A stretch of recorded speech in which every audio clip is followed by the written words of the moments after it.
Charles Purcell presents. Educates, syncopates, radio communicates, radio, the sound of year-round pleasure.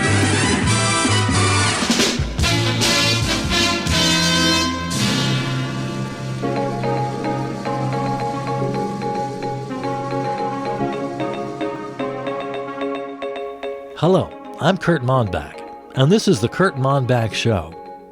What was your conversation around the kitchen table last night at dinner, or this morning at breakfast with your spouse or partner or kids?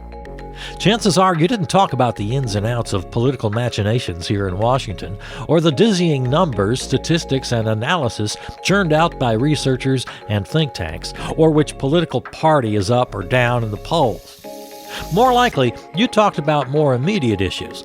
Can you afford to pay this month's bills? How are the kids doing at school? How things are going at your job? Maybe your elderly parents need care. Maybe your neighborhood isn't as safe as it once was. Political candidates are told by their advisors to focus in on these so-called kitchen table issues, but once in office, politicians just don't seem to be able to grasp the vulnerable and precarious nature of everyday life for most Americans, let alone come up with policies that address their most pressing problems. On this edition of the Kurt Monbach Show, we want to tackle head-on some of these kitchen table issues. My panel this week, Siobhan Smith Walbron, independent pollster based in Minneapolis. Welcome back to the show, Siobhan. Happy to be here, Kurt. And a familiar face around here, James Politz, founder and president of Politz Strategies, Inc. Hello, James. Kurt. And her first time here on the panel, welcome freelance columnist Betty Ann Stuppins. Thanks for having me, Kurt. Hi, everybody. So, what are the most important kitchen table issues? Siobhan, let's start with you. What's at the top of your list? You know, right at the top of my list, and you mentioned it briefly in your opening, is schools, K through 12. A report came out just this past week. It shows a huge perception gap between how parents think their kids are doing in school and how they're actually performing based on standardized tests. Yes, I read that. Apparently, individual report cards and parent-teacher conferences, that sort of thing, they're just not telling us what we need to know. That certainly is a kitchen table issue. Wouldn't you say, James? Well, that's right, of course. We're talking here about concerned parents, right, who are involved with their kids' education. Imagine how much harder it is for struggling families. For them, the so-called kitchen table issues can mean literally how to put food on the kitchen table. Without some financial stability, which is tough to achieve under current economic conditions, parents are never going to have the wherewithal to meet these other challenges. Betty Ann, let's bring you into the conversation. What kitchen table issue is top of your mind right now? I guess my kitchen table issue... Gosh, there are so many. But James used the word stability, and that got me thinking. Our kitchen table recently developed a wobble and wasn't stable. It was a very slight wobble, and you wouldn't think it would be such a big deal, but it became just unbearable. And we put a little wedge of folded up cardboard paper under one of the legs, but that just made it wobble in some other way, and we never could seem to get just the right amount of paper or whatever under the right leg. So yes, stability of a kitchen table is very important. Oh, all right. Okay. Siobhan, are there any politicians or policies that speak to the more immediate problems of families? Something tangible? Well, sure. The Progressive Caucus has drafted plenty of initiatives to address, job training, infrastructure, social safety net supports. I mean, all of them would contribute to the kind of stability that Betty Ann is talking about. At least, I think that's what she was getting at. The wobbly kitchen table is an apt metaphor, I think. It is an apt metaphor. The problem is with a 2-year election cycle for the House, the campaign season it's become permanent, and the impetus to cooperate has has my wife and I had a kitchen table we bought at IKEA, one of those wooden pedestal tables with the with the three legs that come together in the middle. And well, we had a devil of a time with that. I mean, the wobble. Let's not get too far down that road again. Betty Ann, it looked like you wanted to pick up on James's point, the permanent election cycle. Yes.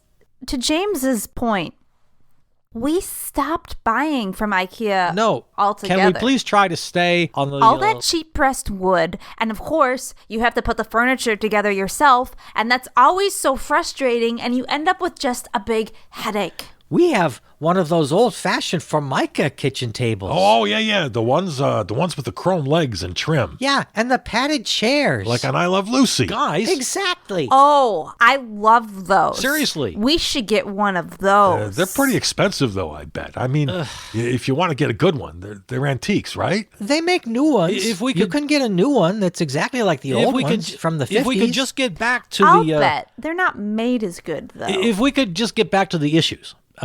Maybe I shouldn't have stressed the whole kitchen table phraseology as much as I did, but getting back to the issues now. You know what else is great? Those red and white checkerboard tablecloths. Gingham. Yes, gingham. So classic.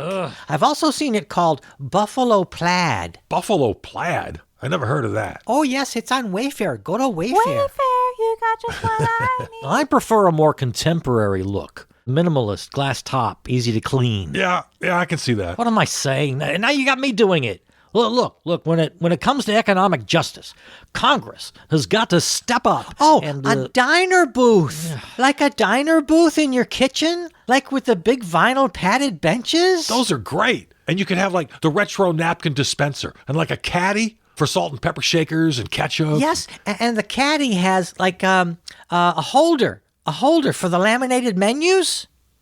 Well, you wouldn't have a menu in your own kitchen. Well, just for fun. Okay. Oh, you should have like a little mini jukebox, for music, like how they used to have those in the booth. I like the ketchup caddy idea. For any kitchen table, really, but I wouldn't keep it on the table when you clean up. It's not like a permanent fixture. Yeah, we know. You like the clean, contemporary, minimalist thing. So that brings up the question, what is on the kitchen table? I mean, after you've cleaned up after dinner, what stays on the table? I mean, it's always there. Napkins, salt and pepper. Yeah, I keep salt and pepper on the kitchen table, and napkins in a small wicker basket. I like a nice centerpiece. Nothing fancy, just a little knick-knack or something. We always have a bowl of fruit on the table. Oh, that's nice. Or nuts, or hard candies, if people come over. I don't know, that's more for the living room. No, you know how everybody winds up around the kitchen table. That is true. I keep all that stuff on a shelf, or on the counter. Otherwise, you got to move it all off the kitchen table every time you need it for something else. Something else? What else? Like for the kids to do their homework. Oh, that's right. People use their kitchen table for lots of things. A puzzle, maybe. Ugh, I did so many puzzles during COVID. I can't look at another puzzle. Enough with the puzzles. A lot of people use the kitchen table for meal prep. I mean, not everybody has a lot of counter space. Or an island. I always thought of islands as kind of a rich person thing. Yeah, rich people have islands. Kitchen islands, you mean? Yeah. Yeah. Regular folks, if they want to mix up a meatloaf or roll out some cookie dough or whatnot, they're definitely going to use the kitchen table. No, I need counter height for meal prep, especially when you're cutting vegetables. The kitchen table is too low. I get a backache. Yeah, but if you really want to put your weight into mixing up a meatloaf, I like the table height. You can really, lean into it. You've got to be careful, though.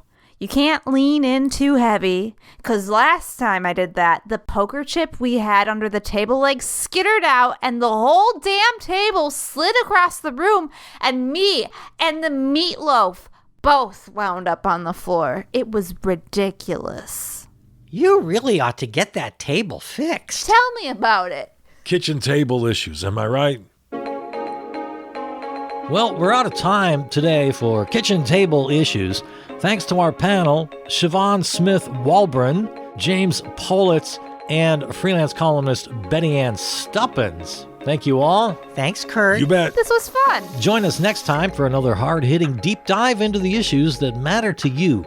The real bread and butter issues, if you will. Oh, don't even get me started on bread and butter issues. I hate when the bread is too soft and the butter is too hard and it, rips up the bread. Oh, you gotta toast it first. Yeah, but you don't always want toast. Sometimes you just like a nice piece of bread. What are you, 9? Nobody does that anymore. Bread is for sandwiches, period. Have a roll, why don't you? Those Hawaiian rolls are good. I like raisin bread. Raisin bread? Ugh. I like a good solid bread. The sturdy kind with lots of stuff in it. Whole oats and seeds and nuts, really stiff and thick. My dad used to call that build-a-house bread, because you could build a house out of it. Give me a nice, soft, warm, doughy bread with butter. I like butter on crackers. I never know what kind of butter to get. What? Butter is butter. No, there's different kinds. There's salted and unsalted and clarified. Clarified? What's clarified? Oh, that's the one where they melt it and skim off the milk solids. That's for cooking. We're talking about bread and butter. I like peanut butter. Oh, no. Peanut butter is not butter. Or almond butter. They never should have given them those names. That's right. Butter is butter. And especially not margarine. When I was a kid in Milwaukee, it was actually illegal to sell margarine in Wisconsin. Really? Yeah, the state legislature passed a law. Wow. That's intense. I like the soft margarine in a tub. Are you crazy? No way. Oh, and then you can use the tub for later. You mean like to store leftovers? Yeah. But then you can't see what's in the container. Yeah, I'll bet we got 5 or 10 containers in the back of our fridge. I don't even know what's in there. I'm afraid to look. It's all too much plastic anyway. Yeah, there's way too much plastic out there. Yep, butter sticks wrapped in paper. That's the best. Yeah, I guess so. Oh, speaking of the fridge, important question. Do you guys keep your bread in the fridge or out? We've got a bread drawer. We've got a bread box. Really? Wow, a bread box and a Formica table. You are so retro cool. Oh, I can't take the credit. My husband Walter is the decorator. And then how about the butter? In the fridge? I keep one stick out in a butter tray in case I need soft, and the rest in the fridge. In the little door? Of course. Those little doors are so bossy. Like, put your butter right here. I'll keep my butter wherever I want. You can't tell me what to do, Frigidaire. So, what do you put in the little door? That's where I keep my gummies. You don't have to refrigerate gummies. Just keep them sealed in a cool, dark place. I like to have them handy. I heard they last longer in the fridge. Last longer? The way you go through them? No need. How would you know? So where do you keep your butter? My what? Let me ask you a question. Anybody here ever eat butter just by itself? No! Ugh. Gross! Once I did, after I ate too many gummies.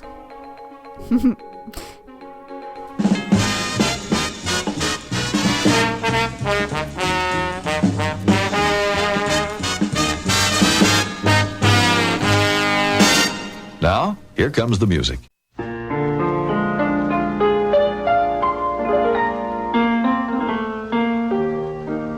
I wonder, my little darling, where can you be again tonight? While the moon is shining bright, I wonder,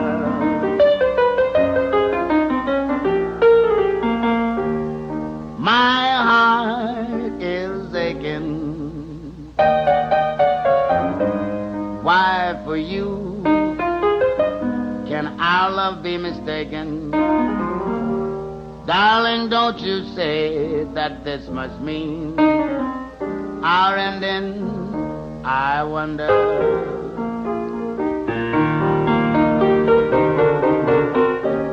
Baby, I've been through Lover's Lane. I've been making life just the same. I I've been traveling for miles around, trying to find the one I love, call my own. I wonder, well, little baby, will you think of me every day? Though I may be a million miles away, I wonder.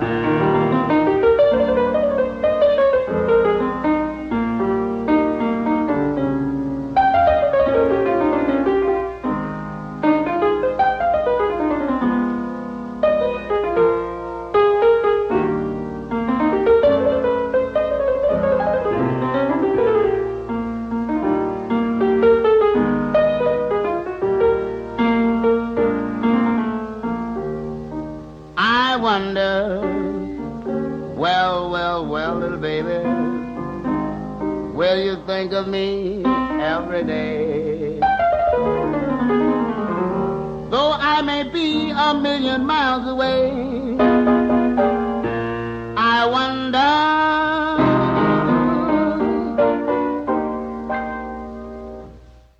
The best damn station in the world. In breaking news, more than one old record was broken over the weekend in Rangy River, Idaho, as Joyce Belton of Rangy River broke the speed record for breaking records. In fact, Ms. Belton broke 436 records to be exact, LPs, 45s, and even some old 78s, in Rangy River Library's annual Break the Record event. Rangy River Library started the record-breaking ritual in 1993 after receiving more donated old records than they could handle. In 1998, the annual event went viral on what was then called the Internet, and as a result, record donations came pouring in from across the nation. And soon, record donations of records. The festival has grown over the years to now include music, food, and record-themed games for the kids. Ms. Belton won the big record-breaking contest by beating out several rivals to see how many records they could break in 90 seconds. Also in breaking news, the ice is breaking in northern Maine. Coastline observers say this is the earliest ever in the season they've witnessed such early breaking of the ice along the icy coast of Maine. Ice along the breakers is typically the last to break, but this year a sooner-than-expected break of the ice adjacent to the breakers impacted the coastal ice along with the breaker ice, all of which is breaking. The reason, according to scientists, warmer temperatures. Though it may be too late for a break in the breaking ice, local forecasters are predicting a break in the weather. In even more breaking news, little Sammy Shankowitz of New Saladin, Florida, broke the head off his sister Kylie's Barbie doll, leaving Kylie no alternative but to break Sammy's Game Boy. Sammy and Kylie's dad hit the brakes and pulled over, while their mom broke up the fight by threatening to break their plans for Disney World over the upcoming summer break. And finally, in breaking news, after 3 decades of record-breaking fun, organizers of Rangy River, Idaho's annual Break the Record event have announced this year's gathering was its last. An official statement reads in part, "As vinyl has made a terrific comeback in popularity and overtaken all other physical music audio formats, the idea of breaking records just doesn't seem right anymore. In fact, in retrospect, we deeply regret breaking all those records over the years. It was really, really stupid to even break one record. We are sorry. More than sorry, we are heartbroken." This has been Breaking News. Wherever you go,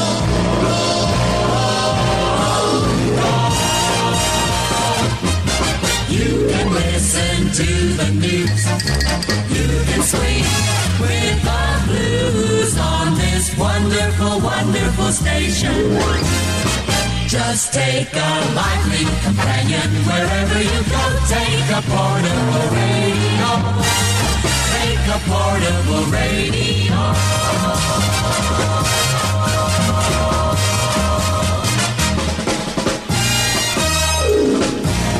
Have you heard? Coming up later tonight, On the Fence, news and analysis with host Rory Palingo. Join Rory and those other people who join him on the show as they discuss the top stories where Rory just can't decide what he thinks about it all. It's not that he's trying to be objective or see both sides of every issue. He just literally cannot make up his mind. This guy, Rory Palingo, wouldn't give you an opinion if you held a gun to his head. Believe me, we've tried. He's on the fence later tonight. Then it's Keeping Current, the only show for electricity fetishists. Are you the kid who stuck a fork in the outlet? Did you stand barefoot on a damp cement garage floor and try to adjust the antenna on a portable radio only to get the shock of your life? And it was actually kind of a thrill? Charge! Do you still like to give and get a volt or two now and then? Keeping Current airs weekly and streams 24/7 wherever you get yours. You get a positive charge. And tomorrow morning, start your day with America's favorite co-hosts, Dan and Betty, on That's News to Me. Dan and Betty have no fucking clue what's going on. That's News to Me, weekdays. Followed by Scuttlebutt with Gerald Flange. Gerald's always got something up his butt. Find out what's up there this week on Scuttlebutt with Gerald Flange. But coming up next, have you ever weighed yourself before going to the bathroom? And then weigh yourself again after? You know, just to see? You'd be surprised how many people do.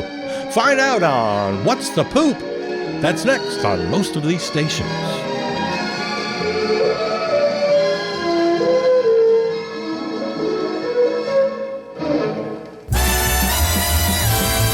Remember to wipe your bottom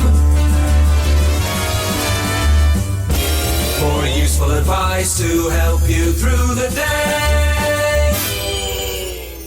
Boop bop a doop bop beep bop bop ba da ba dee bop a doop bop a doo boop boop shit shit shit shit shit shit shit ba doop boop bop boop ba doo doo bee ba da ba bee da ba da ba boo ba dee bee pop a da ba dee ba doo ka bop bop bop kitty dee dee ka da ba da boop bop ba dee ba da ba doo bop bee da ba dee ba dee ba da bee bop ba doo ba doo ba doo ba doo pa ya ya ya ya ya ya ya ya ya ya ya ya ya ya ya woo ah bop bop bop bop ba doo bee dee beep bop zip it up boop beep bop ba dee boop bop bop ba doo bop ba ya ba ba da ya ba ya ba ya ba ya ba ba ba da ba.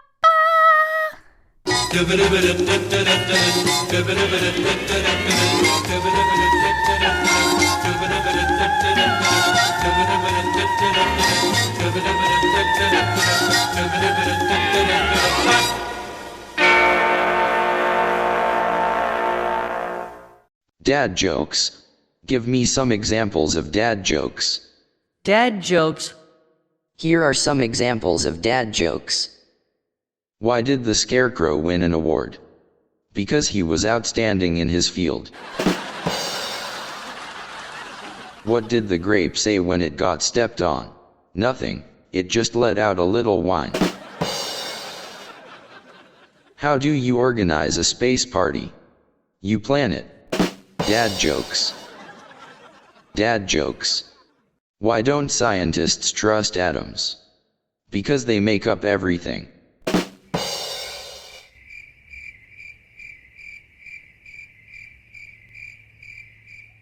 I'm reading a book on the history of glue.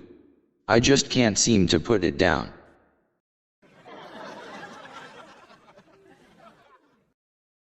I told my wife she was drawing her eyebrows too high. She looked surprised.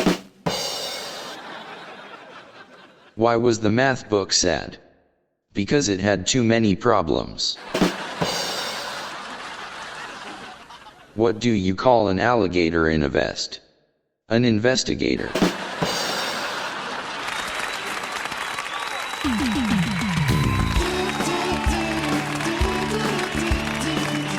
Dad jokes. Dad jokes. Dad jokes.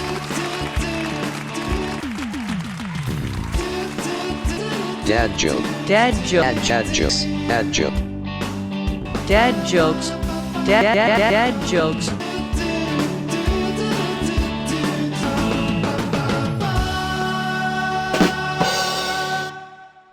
You ain't heard nothing yet.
You may not find us on your TV, because in case you did not know, we're being brought to you on, brought to you on, brought to you by RADI.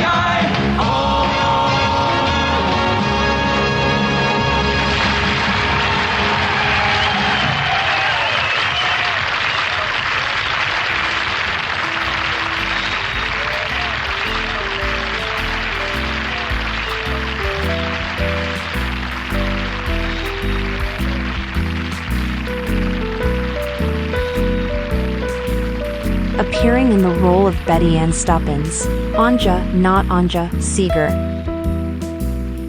This episode of Charles Purcell Presents is available right now wherever you find your podcasts. Or go to the website charlespurcell.com for the full archive and all the other series in the podcast family. Follow, comment, and contact me on Facebook and Twitter. Thanks to our flagship station, River West Radio, riverwestradio.com. Theme music composed and performed by Peter Donalds. From the New Arts and Media Studios in Milwaukee, I'm Charles Purcell.